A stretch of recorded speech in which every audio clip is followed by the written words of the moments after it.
You're such an inspiration. So brave. You remind me to be happy. I love that you don't let it get you down. Good for you. It breaks my heart. Look at you out and about. You push us all to do better. You are superheroes. Really? Yeah, we're superheroes, all right. For getting the kids out the door on time. We push strollers. Io sono il passeggino. Not that one, brother. We break phones. But there's nothing special about us. We have mortgages. Listen with duvets. Watch reality TV. Pretend we're watching reality TV. We're politicians and lobsters. Pension advisors. We get married. We met on a blind date. We can laugh at ourselves too.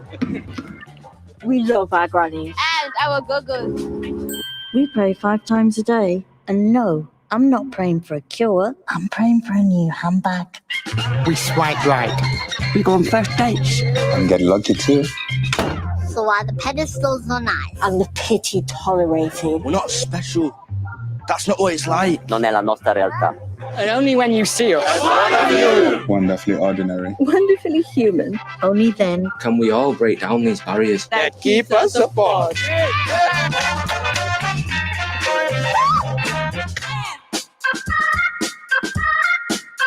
That's 1 billion people.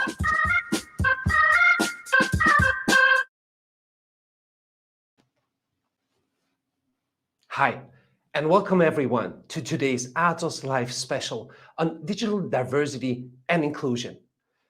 We've heard some of the words, and sometimes they have different meanings for us, but they are clear statements, and it means so much for so many people around the world. We heard it in the video right now, we the 15. And I think it's time to talk about that also in a business context. What does it mean for businesses? What is digital inclusion? How can businesses go and take care of everything that should be done and could be done? And how is digital now driving inclusion? And maybe also on a better side, making things easier and more accessible. But to be very honest, I'm not a specialist on that topic. So I'm very honored that I today can bring in 2 of my very, very great colleagues. And on the one hand, that's Martin Müller. And Martin Müller is right now in a great location is here. Hi, Martin. Great to have you here with us today. Hi, hello, everybody. Hi, So- good to see you. Yeah, so as you can see, I'm on the road at the moment, back on my way home from an accessibility consulting meeting, and Right. technology enables us to do a lot of cool stuff. So, for example, I can pick the quiet little location to work from, and technology enables us to mitigate the negative effects of disabilities, and that's of course my favorite topic. Yeah, I think so. And really, when I saw it like in the pre-test we done right before that video, I was like, hey, you have the most stunning virtual background, but that is real until you're on the way. It's like working from everyone it's just like the new normal. And that's also true in all the matters of digital inclusion and accessibility. And what it will bring in, and we'll bring our second guest in here just in a second when we talk about the business itself. I'm so happy to welcome here Jim Smith, Senior Accessibility. You're a specialist, you're both specialists on that topics, and your scope is a little bit more on the business side and how business are thriving and what they can do with that. Hi, Jim. Hi, Friso and Martin. It's great to be here. Yes, while I'm interested in the technology and how it's used, I'm really interested in how do we integrate it into a business and how do we sell that to people, Right. and how do we make good business sense, because accessibility isn't just the right thing to do, it makes really good business sense to do it, and that's where I'm interested and where I'll come in. Wow, that's perfect. Thank you so much. And I just saw the banner also. If you have any questions, you can place your questions right in the chat of this video. If you don't have a question right now and we're going for the recording, also reach out to us afterwards on all those topics we're going to discuss today. And also, if you think you want to have like a scope on a special topic, well, here we are and we will serve it. And we'll go for another live on that with pleasure on that. But let's go on the words itself. I mentioned at the very beginning, for some people, there are words we have heard of, have different meanings. So diversity can be everything. Yeah, inclusion can be everything. Accessibility can be everything. But we have a clear scope on that. And Martin, I would like to ask you on that digital inclusion. What's your understanding on that? And you said you're coming back now from right now a workshop on accessibility. What are we doing there? So Martin, please, may I ask you to do this for a little for us? Yeah. So as everybody, I hopefully know, we are IT partner of the Olympic Games and of the Paralympics, and as that, of course, we are using technology to include people with a variety of disabilities in our own company, and we are using our experience in that to provide products for our customers. And so in my life, I have been included all the time. I have been lucky enough to find a good and interesting job. And I think that's very important for people with disability, that we are enabled to contribute and to have a good job, to have a good income that pays the bills, and that we are able to so do everyday stuff and be independent from the help of other people as far as it's possible. And new technology helps us to do just that. Well, I think that technology is really supporting the things, how we can do it. And right now in the time and the part of technology we're living at, there is no cause for not to think about inclusion, and also especially on the benefits, because I remember I had a talk with you where we're talking about like superpowers, because people, the 15, can do way more than whatever just like others could do. Yeah, they find ways, they are creative, they find workarounds which drive business. They're just like contributing way more in some parts than just like maybe others do without any disability on that. And I think that's something we should have in mind. Well, you spoke about the Paralympics. There were so many records done this year. There were so many great results, yeah, where I say like, I will be the last every time. Yeah, so like every time, whatever sport it was, whatever edition it was, it would be free, so last place, whatever, because I couldn't do it, so I wouldn't have the ability.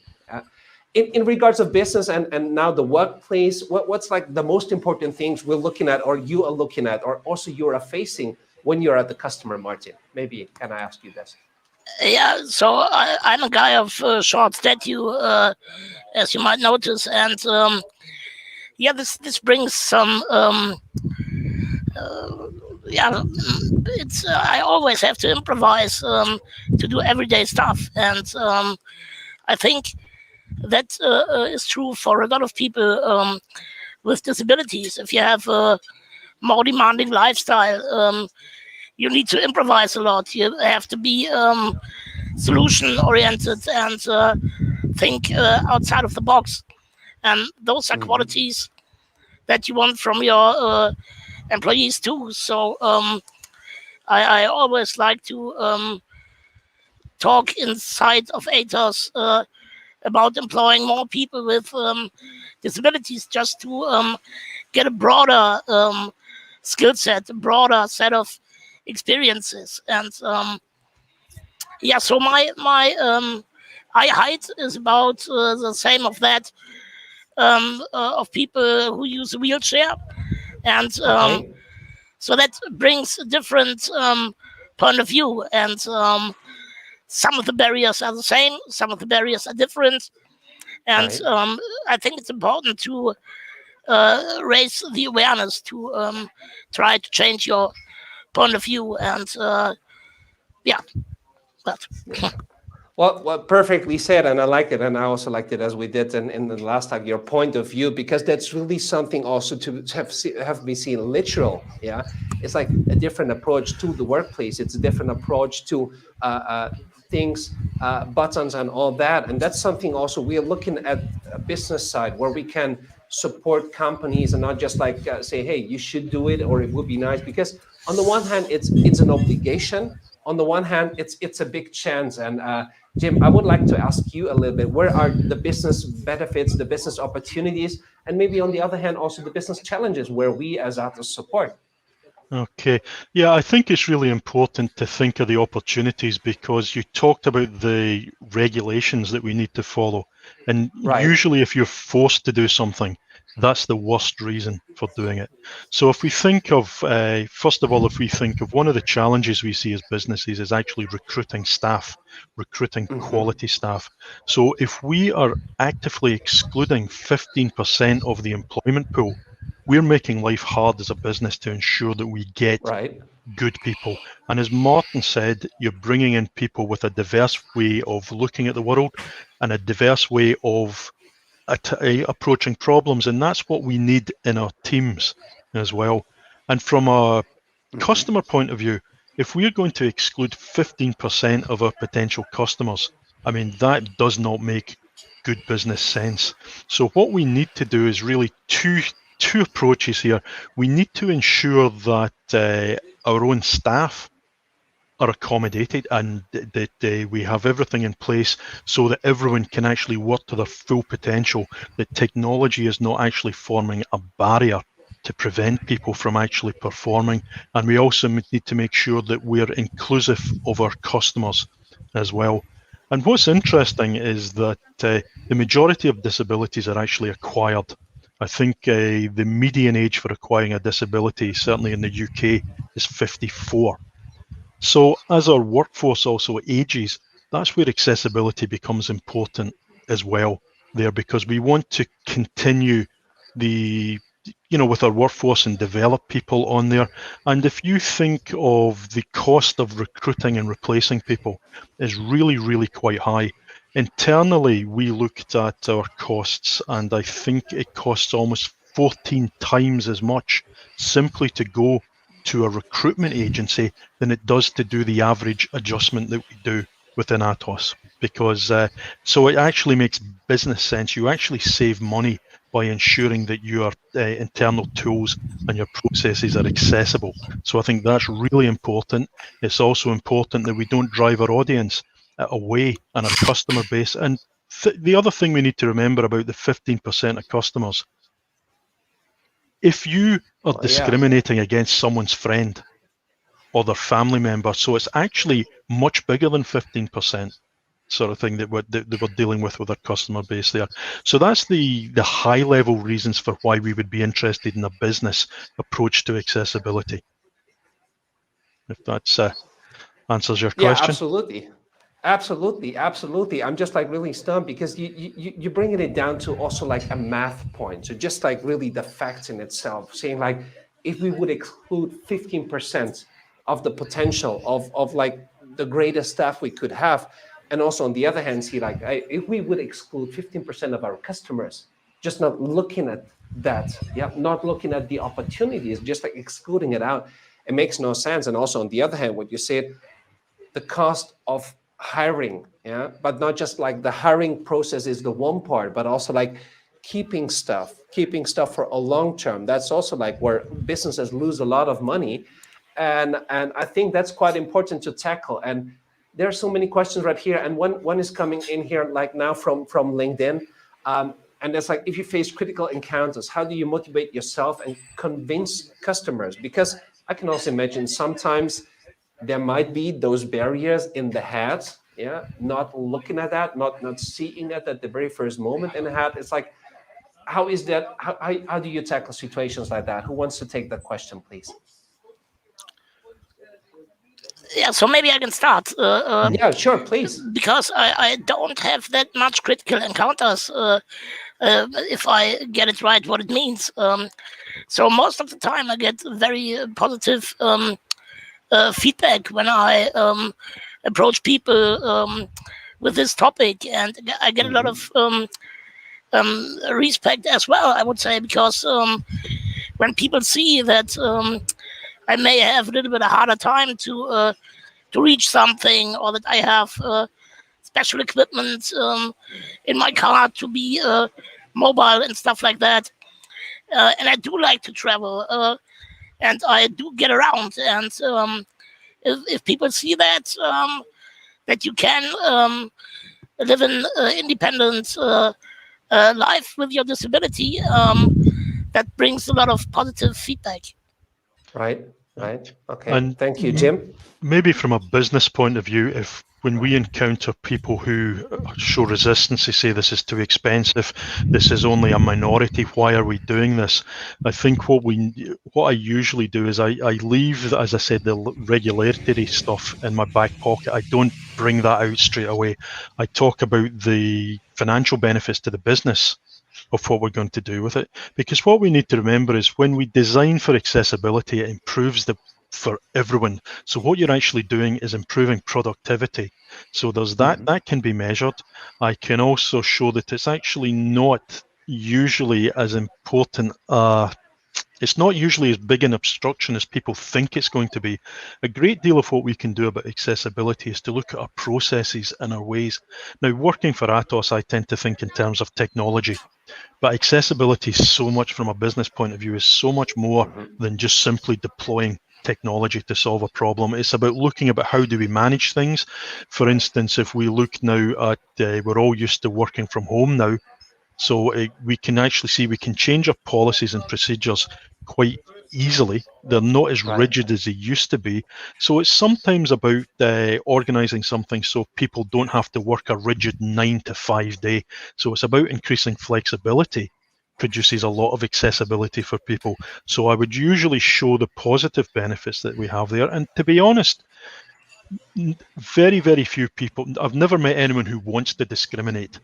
Never, sort of thing in my book. And it's usually just showing people that, yes, there might be an upfront expense here, but we will recoup that expense through increased productivity, staff retention, simply even now, for instance, if we're bidding for work, we are usually expected to show what do we do about inclusion, what do we do about accessibility. And it's not about, they don't want just vacuous statements. They actually want a list of what did you do, how much did you spend, what organizations are you members of, how do you contribute, give me something concrete. Don't tell me you think it's a wonderful idea, show me what you've done. And that allows us to build up collateral for our bids that we put in, to show that not only do we talk about it, we do it.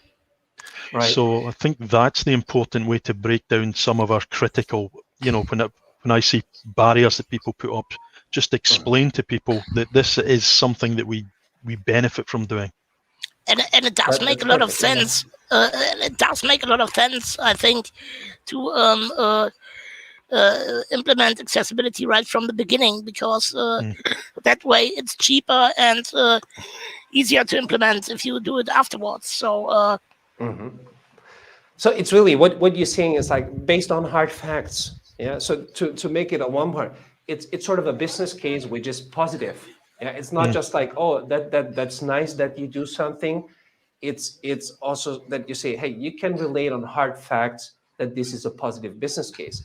You can, Martin, say if we're going for the consulting up front, you even like a save cost. And also we were talking about that one time. Jim was like, saving cost is a really benefit out of that, of course, which is everybody understanding.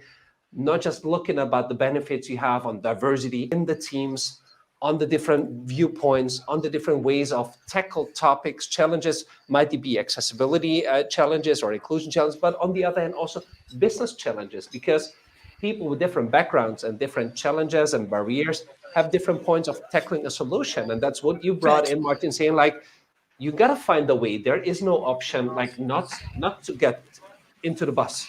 Yeah, it's just like exactly. How to do it in a way, and then you can do it, and others could benefit from that. So it's about sharing best practice and always going up from that. It is possible, and we the 15. It's just like not a nice number. That's something where you say, hey, can benefit so much on that.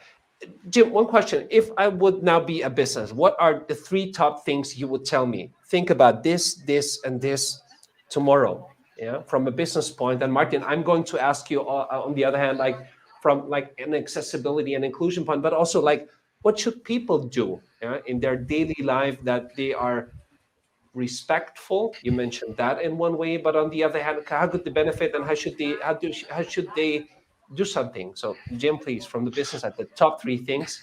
The most important thing is to put accessibility right at the start of the project.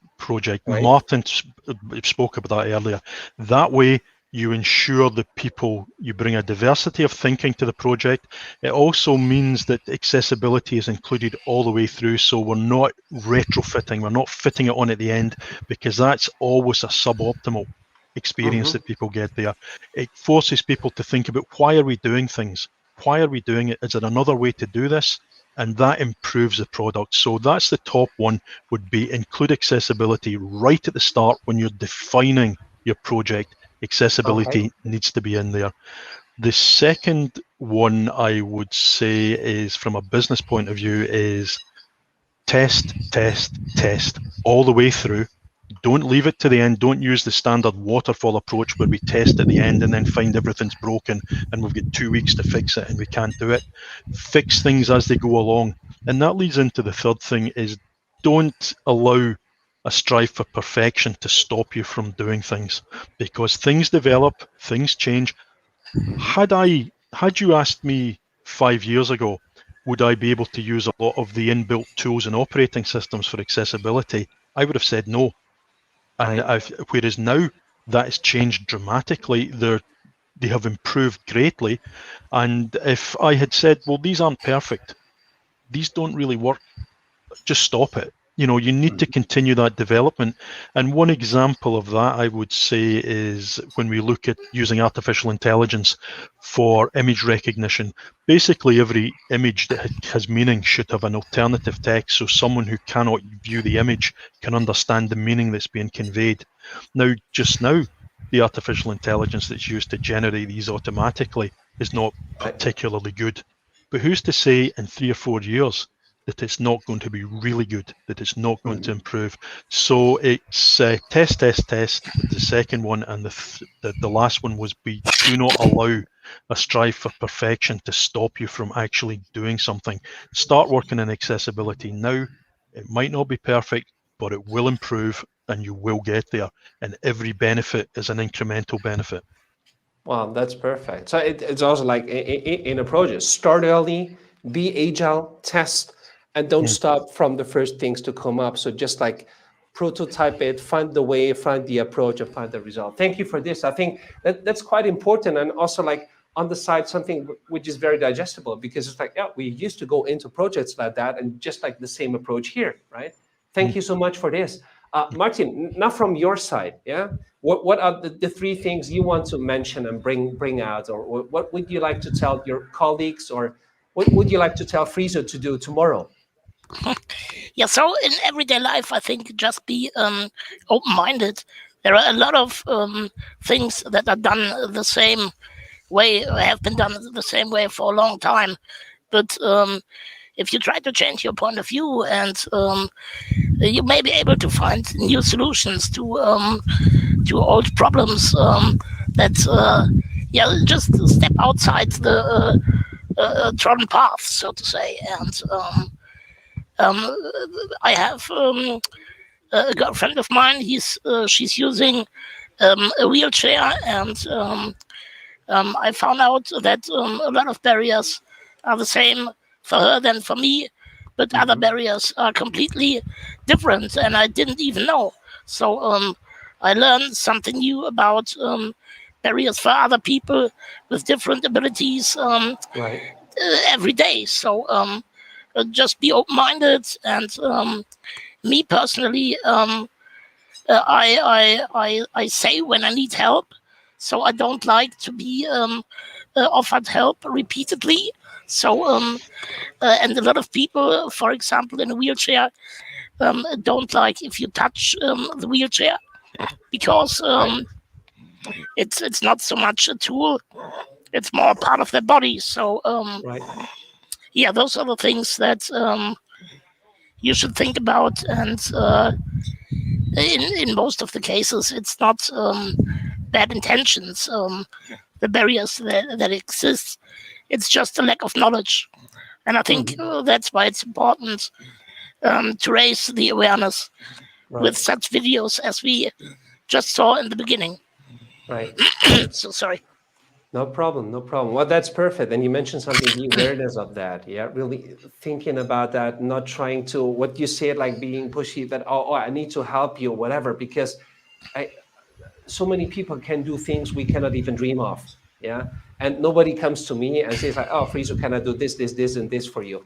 Totally understand that. So it's also the respect in a way, and to make it happen and to able it as a team, and go for this. I think that was quite important also to have to do the two different views out of views, like how to drive business and how to optimize business in a way, and to keep it in a project. And you're also saying like never stop thinking and improving. And I think that's just like the key topic of that, setting awareness. Again, it's looking at 15% open potential, and on the other hand, going on the respectful thing, and do it like a project. Yeah, start early, be agile, don't go for the first failure, and keep going on that. That's so great. Thank you. It was so important to talk about this also, like from a personal view, because we have that sometimes now during the Paralympics. It was a bigger topic, but it doesn't end with the Paralympics. It doesn't end with a special game. It's your daily business, and I think that's also something that is absolutely great that you share that also from your point of view. I think that's really, really important, Friso, because we look at the Paralympics, and these are actually elite athletes. They're elite athletes.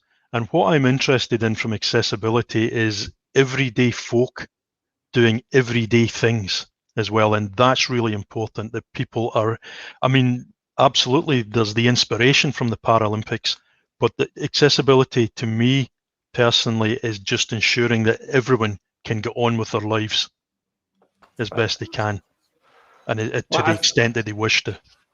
Yeah, absolutely. I think well said. I would say normally say nothing to add on this, Martin, but maybe something also for you before we close this great session, and just like you can still put in a question at last at the end, or put your questions afterwards. We'll be happy to answer them.